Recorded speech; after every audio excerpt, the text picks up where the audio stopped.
You won't believe it, but a whole marriage, white wedding and all, ended because of toothpaste. Not cheating, not lies, not spiritual attack, but because one person pressed toothpaste from the bottom and the other pressed it from the middle. Of course, that's not really the reason. That was just the straw that broke the mortar and pestle. This is the story of Dami and Olamide, two people who loved like movie stars, but fought like motorpark conductors. They dated 3 times and broke up 3 times, got married once, and what happened after that? Well, you're about to find out. Just make sure your toothpaste is safe before you press play. Dami was the kind of woman who labeled her spices container twice. She wiped her kitchen counters like someone was watching from CCTV. Her throw pillows had matched throw pillows, and if you ever left a wet towel on her bed, just go and confess to your ancestors. Olamide believed a house was for living, not for showroom decoration. He would scatter the bed just to feel at home. His idea of cleaning was pushing things to one side and calling it arrangement. Their living styles were different. Their habits were opposite. But when they met, love blinded them like generator smoke. If love was a sport, Dami and Olumide would have been national champions. They dated not once, not twice, but 3 times. And each time, they came back stronger, like a Nigerian movie villain that refused to die. The first time they broke up, it was over jollof rice. Dami said it was too salty. Olamide said her tongue was just bitter from heartbreak. They didn't speak for 2 months. The second breakup came after a birthday surprise where Dami found out Olamide had invited his ex to the dinner.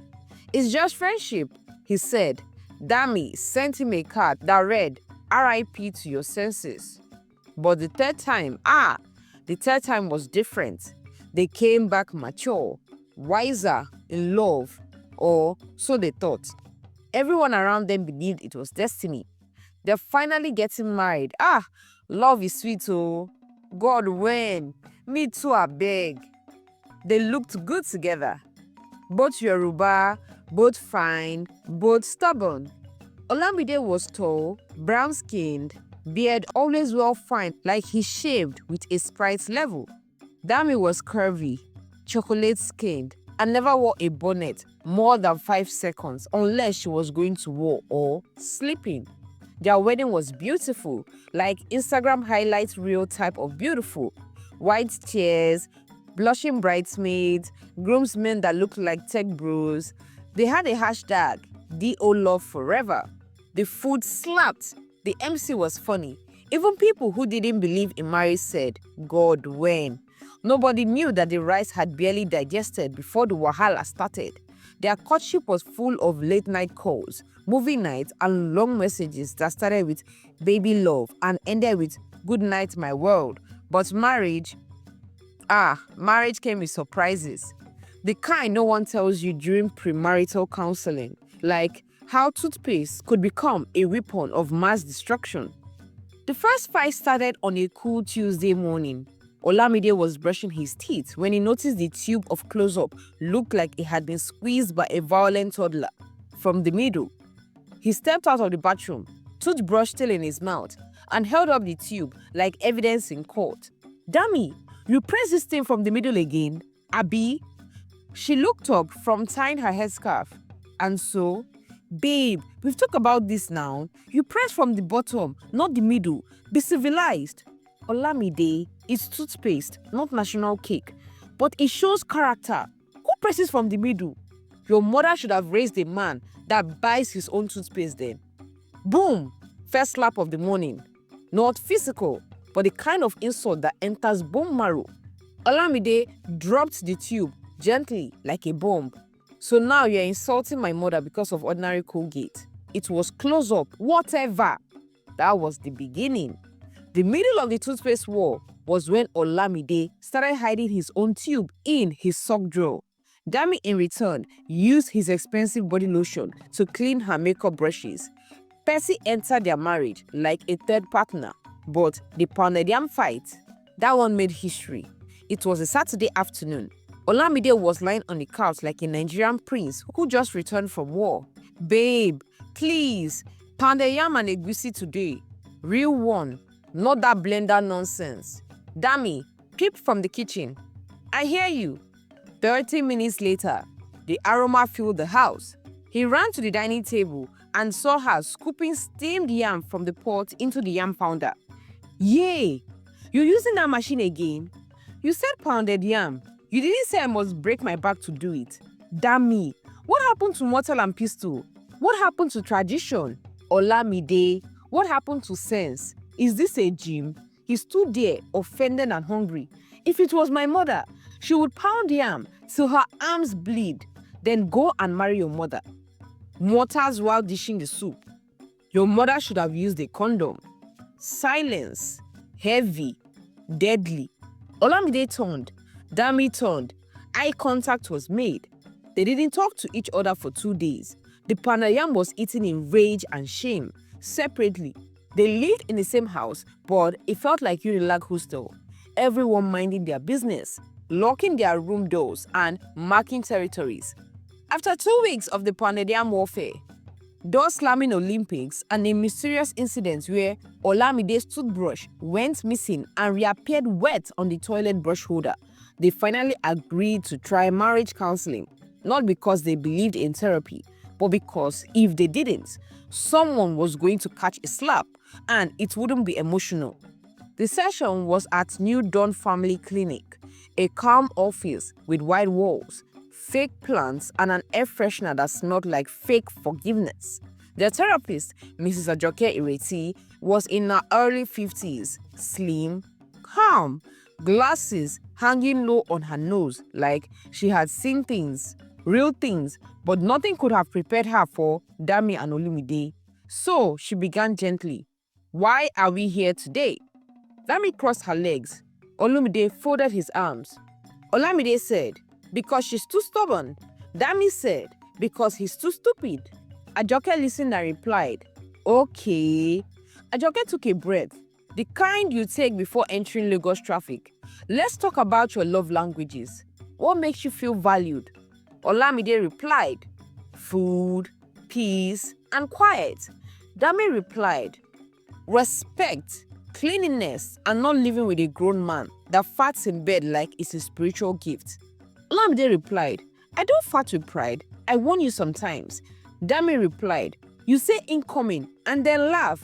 That's not warning, that is terrorism.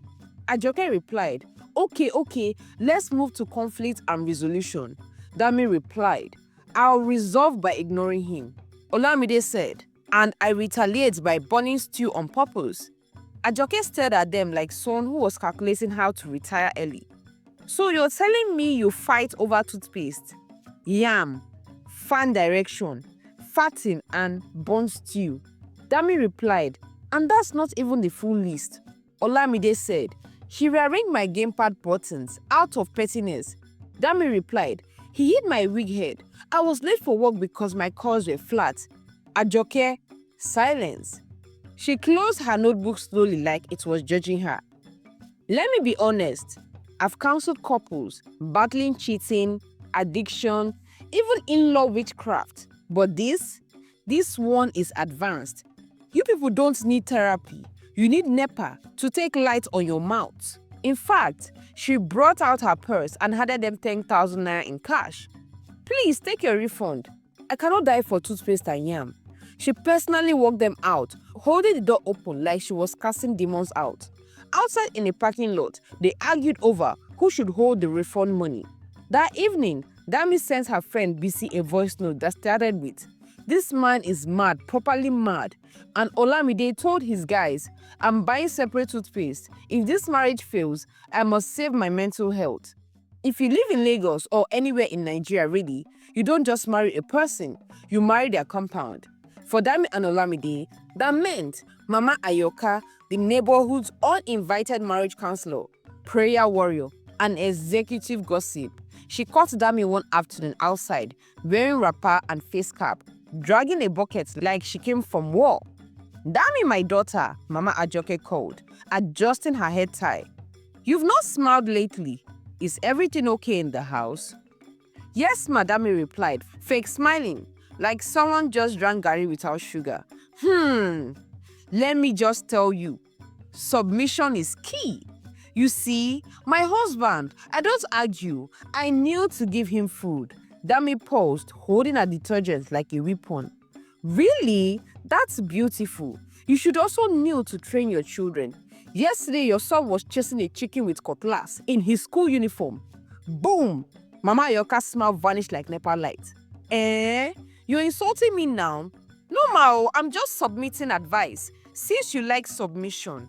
Meanwhile, Olamide was with his guys downstairs, Femi and Tega, at their regular bear table full of sweating bottles and toxic masculinity.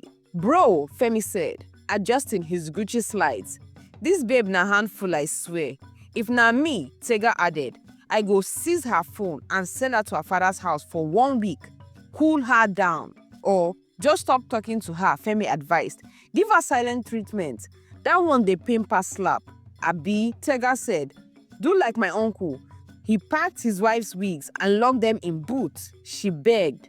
Olamide replied, you guys are not serious. But guy, true, she dey press for middle. Olamide, like she hates peace. They all shook their heads and sipped in brotherhood. Even church people were not spared. After church service, Brother Chiedu from Marriage Fellowship approached them at the church gate. Brother Olamide, Sister Dami, good morning. We haven't seen you together in class lately. Olamide smiled with tight lips. Dami smiled sharper. We are taking a sabbatical, she said. Sabbatical, Chinedu asked. Yes, from nonsense. We are working on our personal spiritual growth, Olamide added. Together, Chinedu asked again. No, Dami replied, separately, like our toothpaste. Brother Chinedu blinked, then slowly walked away. That week, Dami tweeted, some people marry husbands. I married a fan remote and body odor. Olamide replied, some people marry wives. I married loudspeaker with zero respect. Their followers were confused. Someone quoted, wait, are they fighting again? Another replied, these two need Jesus and 2 bathrooms. Nobody really plans to break up over small things, but Dami and Olamide, they were in a league of their own. The final straw wasn't the toothpaste, it wasn't the yam pounder, it wasn't even the fan remote that mysteriously disappeared one night and later found inside the freezer. No, it was a burned shirt. It was a Wednesday morning. Olamide had a huge presentation at work, the kind that could move him from just manager to senior manager with AC in his office. He pulled out his crisp white shirt, his favorite, the same one he wore the day he proposed to Dami. Babe, he said, handing it to her gently. Please iron this one carefully, not too hot, and don't use that new iron that behaves like Satan. So I should use my eyelashes to straighten it. Just be careful, I need to look sharp. She hissed and collected it without another word. 10 minutes later, a scream exploded from the bedroom. Olamide ran in, heart pounding, and saw it. The shirt, gone, burnt. Center chest, a perfect black hole where the future used to be. Yeah, Dami, my shirt. Olamide, it's not my fault. This your shirt is made of pure nylon and pride. 35,000 naira shirt. Dami, why didn't you test the iron first? Why didn't you iron it yourself? Because I trusted you. Well, that's your first mistake. He flung his shirt to the floor. She flung it back. The iron fell. The extension sparked. The hanger broke. Voice rose. Furniture shifted. Thunder grumbled from a distance, like even the sky was tired. Olamide said, you know what? I'm done. Dami replied, me too. I've been done since the yam incident. Olamide said, good. Pack your things. Dami replied, with joy, I'll even leave the toothpaste. May it choke you. By evening, Dami was dragging her suitcase out of the house like a Nollywood widow. Olamide stood at the balcony, arms folded like a building inspector. He changed the lock that same night. She unfollowed him on Instagram by 10 p.m. By 11 p.m., he blocked her on Twitter. By midnight, her WhatsApp DP disappeared. The whole compound heard the news before sunrise. They broke up. Yes, so over what? Shirt. But before that, toothpaste and pounded yam. Yoruba marriage don't cast. That week, Dami moved in with BC. Olamide turned their home into a bachelor pad, and just like that, the couple that trained with D.O. Love Forever had become. Do they even talk? It's been 3 months. 3 long, silent, petty, ego-filled months. Dami was living at Bisi's place, eating shawarma, drinking zobo, and posting soft life quotes like, "Protect your peace," even if it means deleting the whole man. Olamide had embraced bachelorhood like it was a government appointment. He washed only 2 plates a week, wore boxers like trousers, and binge-watched old Arsenal matches for emotional support. But nobody was truly happy. One Saturday morning, Dami sat on the floor in Bisi's living room, scrolling through her gallery. She stopped at a picture of their wedding day. Olamide smiling like a goat that just saw grass. Her eyes filled with tears, the real kind, not the Instagram-filtered version. Bisi walked in holding 2 mugs of tea and dropped one beside her. "You still love him?" "Who? Me?" "Please, I beg," Dami said, wiping her eyes and pretending to stretch. "Dami." She sipped her tea. "Okay, fine. Maybe a little, but we're not compatible. We argue too much. Everyone argues. You people broke up because of toothpaste and fan speed. That's not incompatibility. That's pride and madness." Dami chuckled softly. "You sound like my mother. That's because you both need the same medicine." "Sense." She sat beside her. "Let me tell you something I've never told you." Bisi began. "Toby and I almost split too." Dami turned. "Wait, your husband? Why?" "We were carrying our parents' expectation into our marriage. I was doing things like, that's not how my mom used to do it. He was behaving like his dad's clone until one day we both snapped. So what did you do?" "We sat down, talked like adults, unlearned nonsense, and built a new culture, one that works for us." That line hit Dami in the chest like debit alert. Marriage isn't copy and paste. It's custom made. That night, Dami did something unexpected. She called Olamide. He picked on the 3rd ring. "Hello. Hi. Wow. I thought you deleted my number." "I tried. It refused to go." Silence. "Hope you're okay," he asked. "I'm managing. You?" "Surviving. Still hiding the toothpaste in your sock drawer. Still pressing from the bottom, you?" "Still pressing anyhow, in freedom." They laughed. A soft, sad, nostalgic kind of laugh. "Can we talk?" she asked. "I was hoping you would say that. No drama, no expectation. Just a call, a crack in the wall, a breath of fresh air where there used to be smoke." They met at their favorite shawarma spot. Neutral ground, zero memories of burnt shirt or toothpaste walls. Dami arrived first. No heavy makeup, no lashes reaching heaven, just lip gloss and peace. Olamide came in wearing a clean tee, not burnt, holding a bottle of water like it was a peace offering. They didn't hug, they didn't argue, they just sat. Like 2 people who had both been dragged by life and finally had sense. "You've added small weight," Dami said. "And you still fine, Sha," he replied. "You're still annoying, Sha." They laughed. That laugh again, the one that made strangers look over and wonder if they were still in love.